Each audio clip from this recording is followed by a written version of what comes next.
Pour savoir où l'on va, il faut souvent savoir d'où l'on vient. Tous les Verviétois vont enfin désormais pouvoir connaître l'origine de l'explosion urbanistique de leur ville au XIXe siècle. C'est sous le titre Victor Bem, ou Besme comme on dit dans la cité lénière, et les extensions de Verviers sous Léopold II, genèse d'un patrimoine urbain, que Thierry Duhart a raconté le travail de son arrière-grand-père dans la patrie de Vieux-Temps. Thierry Duhart est architecte licencié en urbanisme et aménagement du territoire. Et le livre qui sort de presse aujourd'hui est en fait une partie de la thèse de doctorat qu'il a terminée en 2014 à l'ULB. C'est grâce au comité scientifique d'histoire de Verviers que la publication de cet ouvrage a pu se faire. TV Wallonie a assisté pour vous à la présentation de l'œuvre qui s'est déroulée dans un climat très particulier compte tenu de l'actualité. En effet, à midi, tous les participants ont respecté une minute de silence en mémoire des victimes des attentats de Bruxelles.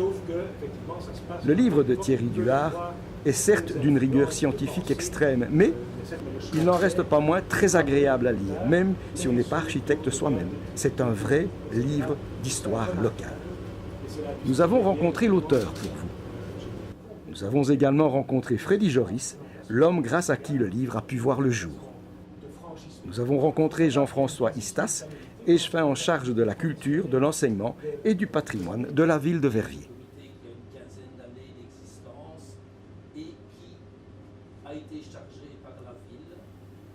Quel plaisir de rencontrer des gens de cette qualité et de pouvoir vous présenter ce livre qui fera date dans la littérature historique de Verviers. Thierry Duhart, on est très heureux aujourd'hui parce qu'on voit un petit peu la naissance de votre livre là en direct. Un livre sur votre arrière-grand-père. Alors dites-moi, je sais que nous en avons parlé, nous en parlerons encore. C'est un livre avec une grande rigueur scientifique. Mais quand on vit comme ça pendant 5 ans avec son arrière-grand-père, est-ce qu'il n'y a pas un peu d'affectif quand même qui revient comme ça tout le temps ? Alors il y avait beaucoup d'affectifs avant finalement que je commence ma thèse. Et au fur et à mesure du développement de cette thèse, je me suis aperçu qu'il fallait être beaucoup plus rigoureux justement sur l'analyse de quelqu'un de la famille et d'aller chercher les véritables sources qui me permettaient d'être rigoureux, véritablement scientifique. De toute manière, mon directeur de thèse ne m'aurait jamais autorisé à être partisan et donc j'ai essayé d'être tout à fait non partial, impartial. Thierry Duhart. En parlant de votre arrière-grand-père, vous parlez de célèbres inconnus. Vous pouvez en dire un petit peu plus ? Oui, donc célèbre effectivement parce qu'il est très connu pour son plan d'ensemble des extensions bruxelloises, 1866. Et là, effectivement, il acquiert une notoriété tout à fait importante à partir de ce moment-là. Et dans le milieu, en tout cas urbanistique et architectural bruxellois, il est connu. Mais en fait, il est un grand inconnu parce qu'il a fait des tas d'autres choses, que ce soit en matière urbanistique ou architecturale, et notamment ces développements très importants à Verviers que l'on découvre donc dans le livre en question. Eh bien voilà, nous reviendrons dans notre émission littéraire Rendez-vous à l'Aubette sur notre premier livre scientifique avec un grand plaisir. Ah ben, je vous remercie, effectivement. C'est tout à fait un honneur pour moi. Jean-François Istas, vous êtes une figure emblématique de Verviers.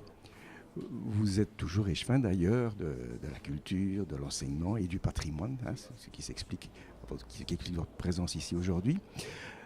Nous sommes le 23 mars 2016, c'est-à-dire le lendemain des attentats à Bruxelles. Est-ce que la sortie du livre de Thierry Duhart aujourd'hui ne tombe pas à point nommé pour donner une autre image de Verviers que celle que nous allons encore devoir entendre, filière, etc., etc.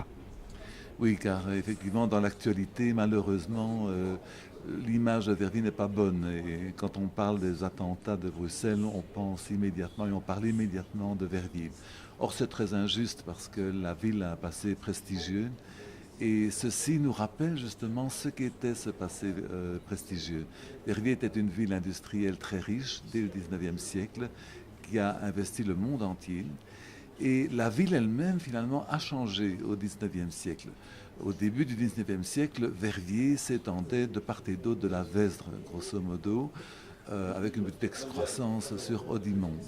Et puis, il y a eu, vers le milieu du 19e siècle, vraiment des visionnaires, dont faisait partie Victor Besme, comme nous l'appelons à Verviers, qui ont imaginé d'étendre, un peu comme Haussmann à Paris, d'étendre par des boulevards Verviers vers le sud, percer vers le sud de Verviers. Et c'est la physionomie actuelle du sud de Verviers, à travers les quartiers Pelser, les quartiers Enlay. Donc tout ce que nous connaissons aujourd'hui, ça vient de là. Et cela fait l'objet d'une magnifique édition que l'on doit au comité scientifique d'histoire de Verviers, M. Freddy Joris. Magnifique édition, très complète, bien illustrée, qui donne envie précisément de savoir ce qui s'est fait à Verviers à ce moment-là et comment le Verviers tel qu'on le connaît aujourd'hui s'est construit en quelque sorte. Je vous remercie beaucoup. Je dois vous dire qu'on est tous un peu émus ici parce que, justement, en rapport avec les événements d'hier, on vient de respecter une minute de silence qui nous a fait à tous froid dans le dos. Mais c'est quand même un grand moment de bonheur quand même que l'on vit pour le moment. Oui, parce que je crois que Verviers est une ville pleine de potentiel. Elle l'a prouvé au XIXe siècle et au début du XXe siècle. Et on doit retrouver justement ce dynamisme parce que Verviers a encore beaucoup de choses à faire, beaucoup de choses à dire. Et nous pensons que peut-être le fait d'être dans le fond pour le moment donne toutes les opportunités pour créer encore une nouvelle ville. On a besoin de nouveaux visionnaires tels que Victor Besme pour tracer les chemins de l'avenir à Verviers. Merci Jean-François Istas. Freddy Joris, bonjour. Vous êtes l'administrateur général de l'Institut du patrimoine wallon. Et aujourd'hui, j'ai un homme très heureux en face de moi parce que vous êtes aussi le président du comité scientifique d'histoire de Verviers. Et c'est vous qui éditez le livre de Thierry Duhart. On a un petit peu l'impression, à la fin de cette conférence de presse, que c'était le chaînon manquant finalement, ce bouquin. Mais tout à fait. Effectivement.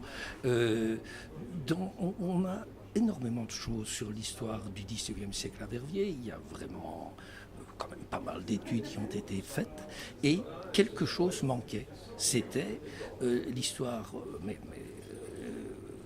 suffisamment approfondie de la façon dont Verviers au XIXe siècle, dans la seconde moitié du XIXe siècle, est sorti de son lit naturel, c'est-à-dire le cœur historique de la ville, les bords de la Veste, pour s'étendre, pour trouver de l'espace, pour commencer à respirer. On savait quand ça avait eu lieu, globalement, deuxième moitié du 19e, mais le comment, là, personne ne l'avait étudié, et notamment le rôle majeur de Victor Besme là-dedans, ou Victor Bem, selon les uns ou les autres, ça n'avait jamais fait l'objet d'une étude à ce point approfondie. Et c'est pour ça que lorsque j'ai été mis en contact avec Thierry Duhart, qui venait d'achever sa thèse, je me suis dit c'est vraiment dommage qu'un ouvrage pareil reste confiné dans les rayons uniquement de l'ULB, puisqu'il s'agit d'une thèse de doctorat. Donc nous avons demandé qu'il retravaille très légèrement, juste pour rentrer dans les marges d'un ouvrage de 480 pages, qui n'est déjà pas mal, et au moins que ce soit mis à disposition du grand public verviétois. Je crois que vous allez faire des heureux dans la population verviétoise. J'ai l'impression à la fois le public, comme on dit, le amateur d'histoire locale qui en général se procure tout ce qui sort, parce que ceci est totalement inédit. Il n'y a quasi pas de risque que quelqu'un dise oui mais enfin déjà dans les années 30 on avait étudié ceci, non c'est vraiment neuf. Et d'autre part, alors tous les gens de ces quartiers où nous nous trouvons au cœur ici d'un des quartiers qui ont été créés à l'époque, tous peuvent retrouver là-dedans l'histoire de leur rue, à quel moment elle a été créée, qui était le propriétaire des parcelles avant, quelle a été cette opération, parce que c'est de l'urbanisme, mais c'est aussi de l'opération, de la promotion immobilière qui se fait autour de tout ça. Alors je ne sais pas si les usagers des techs actuels prendront plaisir à retrouver la création de la Société des tramways verviétois, qui est l'ancêtre des techs, mais c'est vrai que finalement ça concerne directement ou indirectement pas mal de verviétois d'aujourd'hui. En tout cas, pour tout le monde, merci. Merci beaucoup.